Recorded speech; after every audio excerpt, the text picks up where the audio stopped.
What's up, spectators? Welcome back to another episode of Professor Layton and the Diabolical Box. Last time, we spent the whole time trying to get to Herzen Castle, but now we're at the entrance of Herzen Castles. Now we need to confirm if there is, in fact, a vampire.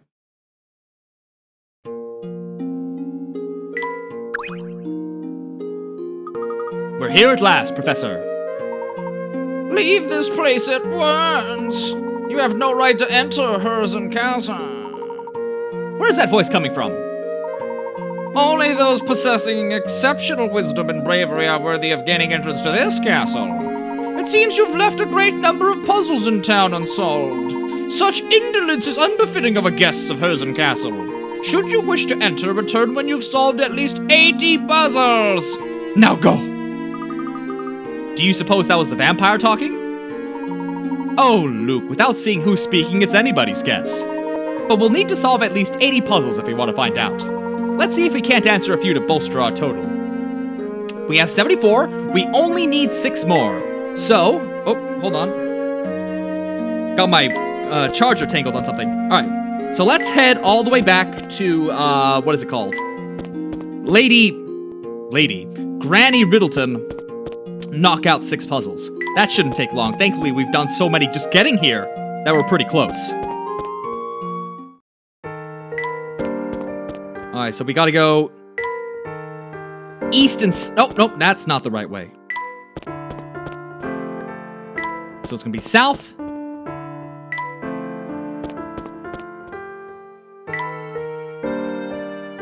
South again? I'm pretty sure this is the right way. And then west. Yep, here it is. Okay. Alright, let's do this. Number 9, stacked glasses. Apparently, it's super easy. The owner of a 4-star restaurant assigns a young waiter to the task of stacking glasses in a decorative way. Eager to please, the young waiter immediately draws 5 separate designs and shows them to the owner. The owner takes one glance at the designs and, with a look of irritation, turns to the boy and cries, "This design is preposterous! What were you thinking? Which of the 5 designs is the owner talking about?" Okay, let's see.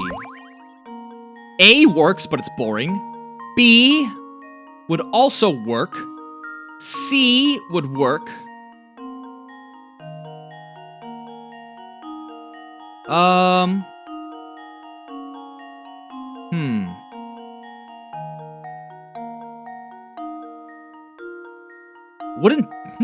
don't...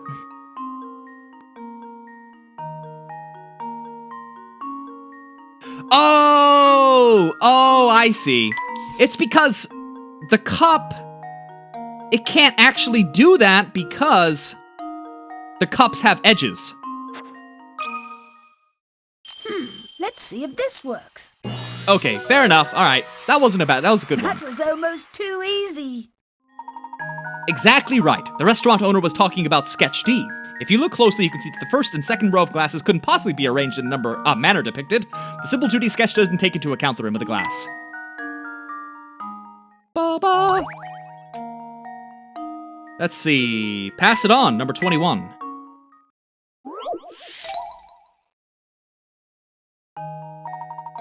Eight people are playing an unusual communication game. In this game, one person has to get a message across to 7 other people. It takes 1 minute to pass along the message, and each time the message is spoken, it can only have one recipient. Using these rules, what's the shortest amount of time, in minutes, for the message to pass all 7 players? So there are 8 people, has to be passed 7 times. Wouldn't that just be 7 minutes? Am I doing that wrong? Hold on.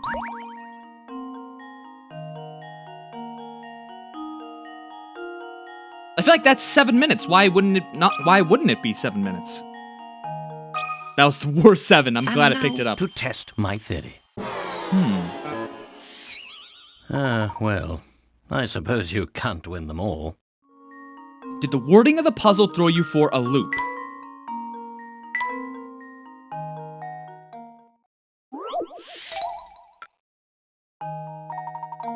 Eight people.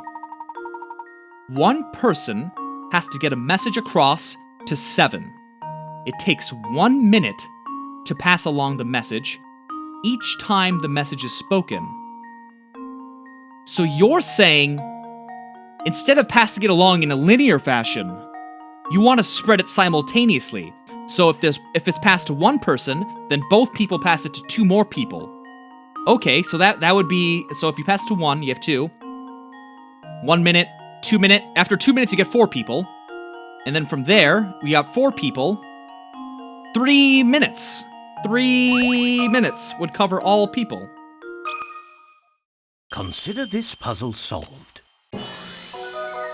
I like it. I like it. A true gentleman leaves no puzzle unsolved. This is like a very simple version of something you might get if you did like a programming interview, like logic questions like this. Oh, I probably should have read that. Whoops. How many do we have? Why aren't you telling me how many puzzles we've solved? All right, 4 more. A dramatic farewell.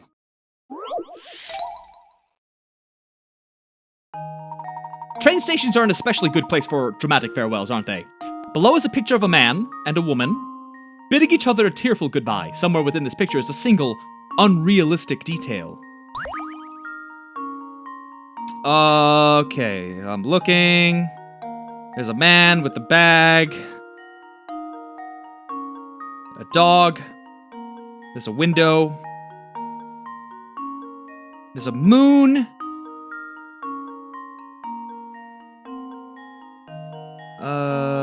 I wonder if it has something to do with shadows.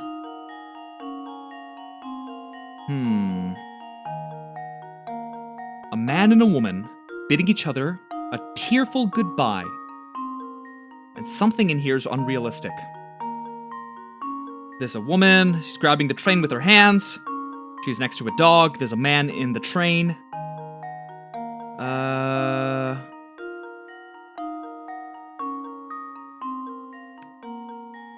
So it could be something to do with the moon. It could be something to do with the man in the suit. Is it the window? Is it... It's the window?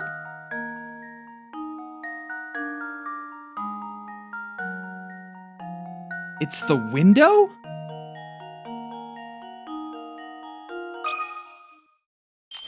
Let's see if this works. It's the window. You can't open the window that way. That was almost too easy. Were the man in the picture to open the window as shown above, the frame would go through the roof of the train. Most trains have windows that either slide down into the body of the train, or allow one portion of the window to open. Of course, thanks to today's modern air conditioning, a good number of trains have been fitted with windows that don't open at all. Ah, very clever.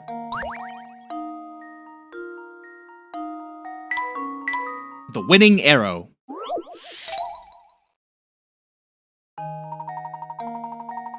A bag of candy dangles from one of 3 arrows. Let me see, okay? One of 3 arrows attached to the wall, assuming that all 3 arrows are perfectly straight. Which arrow, A, B, or C, is connected? Well, can't I just draw a line?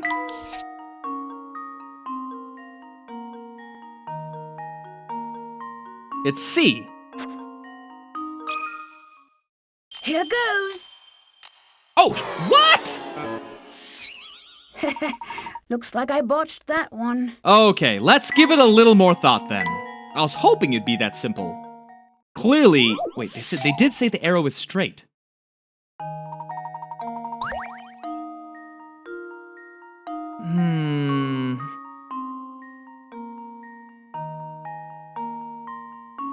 Drop stone, 50th. The sign seems irrelevant.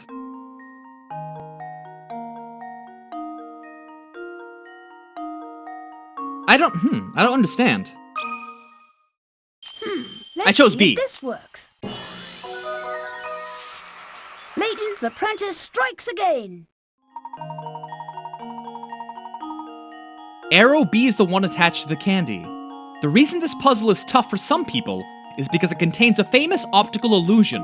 When you obscure a portion of a diagonal line with a straight shape, the 2 visible portions of the line appear disjointed from one another.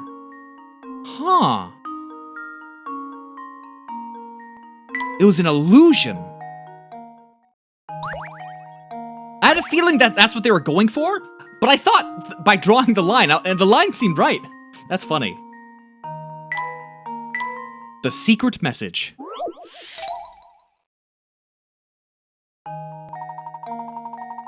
On the day Dropstone was founded 50 years ago, the villagers toasted with red wine and danced late into the night. They also built this statue, engraving it with the word red, and the date 8/12. Part of the statue is shaped like a wine glass and can be filled with water from the spout at the top. Okay, I see. While the statue describes the villagers' activities on the day of the founding, it can also show where they all found themselves on the day after the festivities. Can you figure out where the villagers were? Where the villagers were? 812. Red.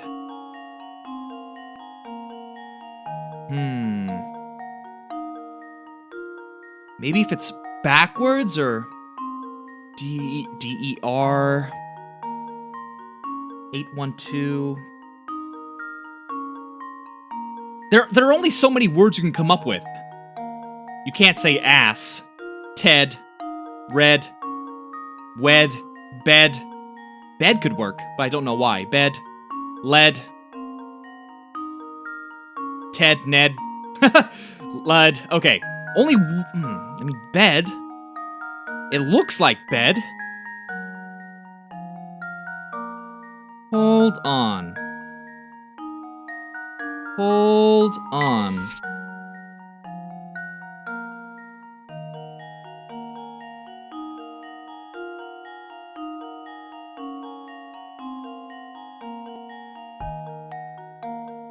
It's based on the reflection of the water? Bed? Only the R changes then. It's the water reflection.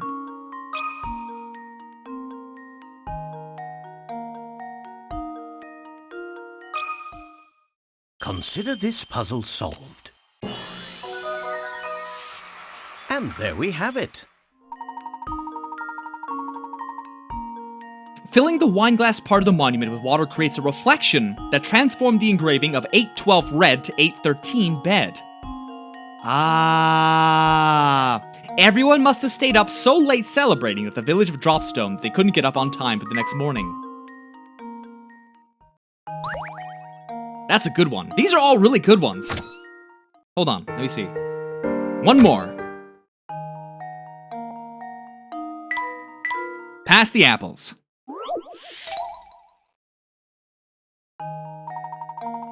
Johnny and Thomas are each carrying some apples. If Johnny gave Thomas 1 apple, the two men would each have the same number of apples. Conversely, if Thomas gave Johnny 2 apples, Johnny would have 3 times the number of apples that Thomas would have. Isn't this one of those 1-2 things? I feel like I've solved so many of these before. Like, their age is this. Johnny gifts Thomas 1. They each have the same number. Oh, wait. Johnny gives Thomas 1, then they have the same. Okay, hold on. So Johnny gives Thomas 1, then equals Thomas. If Thomas gave Johnny 2 apples, then Johnny would have 3 times.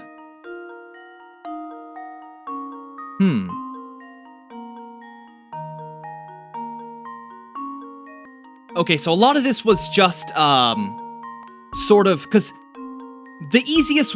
I'm having a hard time explaining myself. So, what really helps is the statement, if Johnny gives Thomas 1, then they have the same number. So you just sort of go up the chain. So it could have been, for example, 3 and 1, 4 and 2. And what ended up working for me in the end was 7 and 5, because if you give 1, they both have 6. And then if the person with 5 gives 2, it's 9 and 3, which is 3 times more. So that's 7 and 5.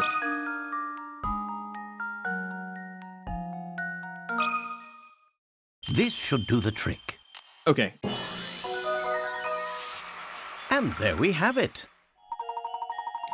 Johnny has 7 apples and Thomas has 5. As you can tell, if Johnny gave Thomas 1 apple, both men would have 6 apples. Additionally, if Thomas decided to give Johnny 2 of his apples, Johnny would have 9 apples in total, 3 times as many as Thomas. Alright. Yes, thank you. We got all the puzzles we need. Goodbye, Granny. We're going back to the castle. Which should take... How long do you guys think it'll take? 35 seconds? 32. 29. 26. 21. 17.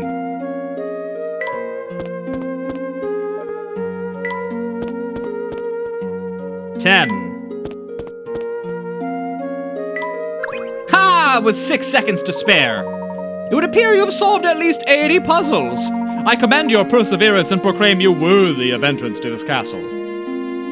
Welcome. Nigel. I'm Nigel Thornberry. Well, that's not Nigel Thornberry's Sorry voice. to intrude, but we are investigating an important antique. This box we have here.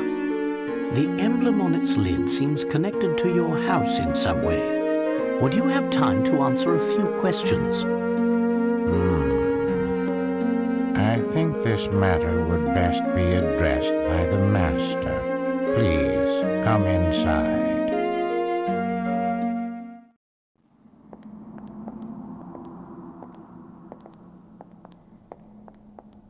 Wow, this place is really something else. Indeed, Luke. This castle is extremely impressive.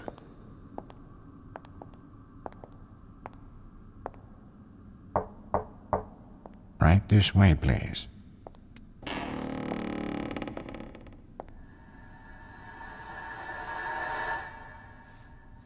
Good evening. Welcome to my house. So, if I understand correctly, you're saying people fear the box because they believe it kills anyone who opens it. That's quite a story, isn't it? It seems that the design on this box is connected to your family in some way. Can you tell me anything about this? It's true that it was a Herzen family heirloom. Although I parted with it a number of years ago, the garish emblem you mentioned wasn't exactly, suited to my taste. Personally, I think it's quite spectacular. Oh, is that so? Well, chalk it up to my bad taste then. You know, I don't think he's telling us the whole story. Perhaps not. It's hard to say just yet. I'm sorry I'm not much help, though I confess, visitors are always delightful. I'm sure you've had a long journey, so please do stay the night. Prepare the quarters for our guests, Nigel. Yes, right away, master.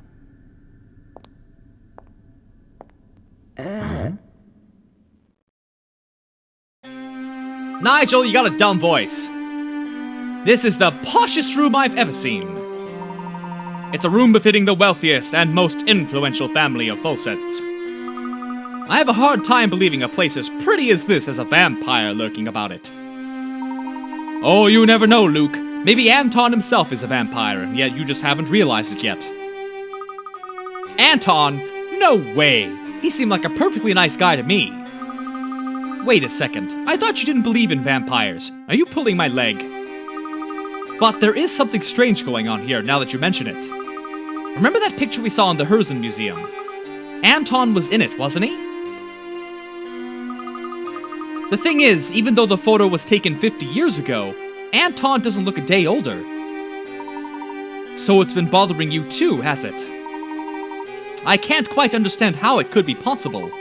It's especially odd given that Mr. Beluga has clearly aged since the picture was taken. It would seem that both Anton and his castle warrant further examination.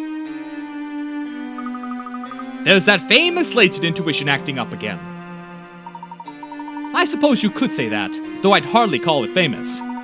Why don't we start our exploration of the castle with this room? Good idea, let's get to it. Guess we'll just get started. Oh, here we go. That is a fascinating painting. Have you ever seen such a convincing illustration of a gala?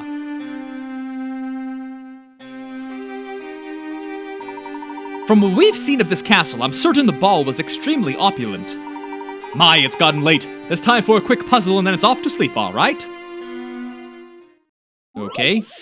130, The Strange Painting.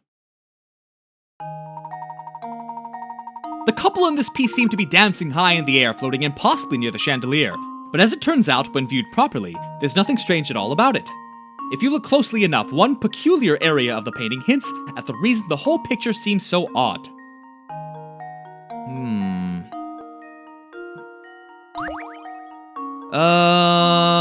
Is it the floor's reflection?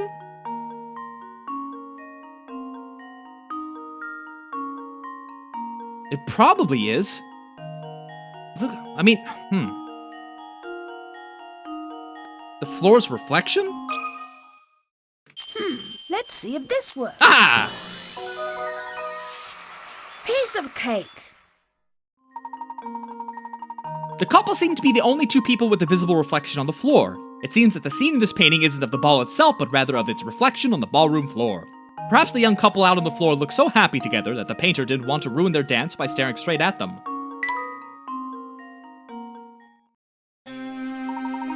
It really is a magnificent picture. What's this? Luke, tell me, do these two look familiar to you? It looks like Anton. Is that Katya? Very interesting.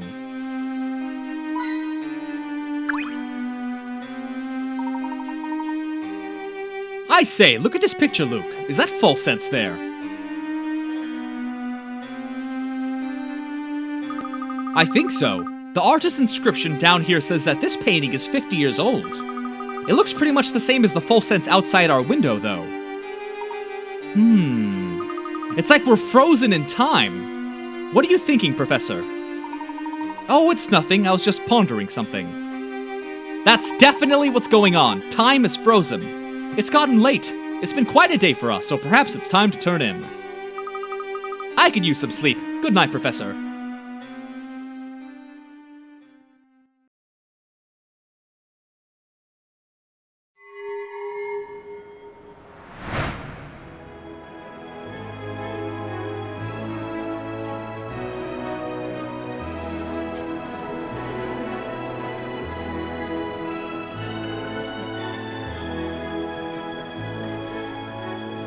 What? Professor, is that Katya?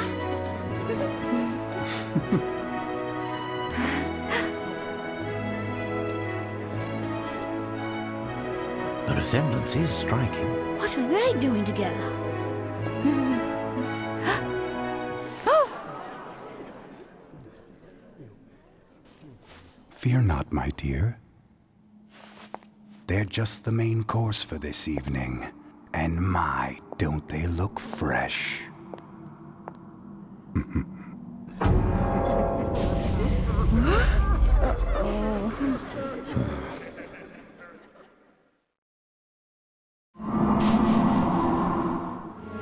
What the heck? Oh, lovely. You're awake. It's been far too long since I've encountered prey so feisty.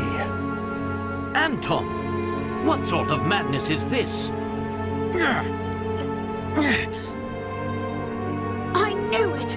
You are a vampire! Well, if that's the case, it was rather foolish for you to venture here, wouldn't you say? But I'm afraid it's too late now. I must begin preparations. In the meantime, why don't you just stay put and enjoy each other's company? After all, it'll be your last chance. I'm so confused. But we'll have to save all this for the next video tomorrow. So stay tuned.